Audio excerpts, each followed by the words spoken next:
গতকাল রাত 11:30 নাগাদ মাথাভাঙা থানার জোরপাটকি যে পঞ্চায়েত অফিস রয়েছে সেখানে থেকে একটা খবর পাওয়া যায় যে একটি রোড অ্যাক্সিডেন্ট হয়েছে, একজন কেউ মাথায় আঘাত নিয়ে রাস্তার পাশে পড়ে আছে।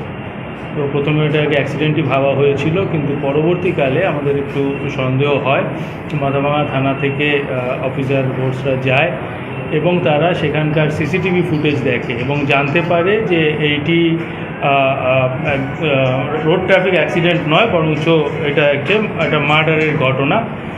যে মারা গেছে তার নাম হচ্ছে অজয় বর্মন, তার বয়স 40-এর মতো।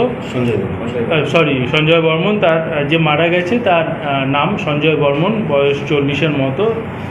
যেটা হয়েছিল ঘটনা যে সেখানে সে যখন যাচ্ছিল সেখানে অজয় বর্মন এবং মন্টু বর্মন দুজনে ছিল, দুজনই খরিজা কাওয়াদারা এলাকার বাসিন্দা।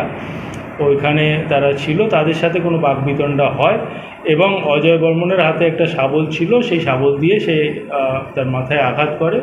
সেই ঘটনার ফলশ্রুতিতে সঞ্জয় বর্মন মারা যায়। তো আমরা সঙ্গে সঙ্গেই তদন্তে নেমে এই দুজনকে গ্রেফতার করতে সমর্থ হই এবং তাদেরকে জিজ্ঞাসাবাদ করা হয়েছে প্রাথমিকভাবে। এর চেয়ে আর কিছু যদি থাকে সেটা আমরা তদন্তে আরও পরে জানতে পারব। আপাতত আমরা এই দুজনকে গ্রেফতার করেছি। স্যার, যে মারা গেছে সেটা আসলে এতে ঝগড়াঝাটি হচ্ছিল বলে প্রাথমিকভাবে আমরা জানতে পেরেছি। হাঁটি হয়ে দাঁড়িয়েছিল।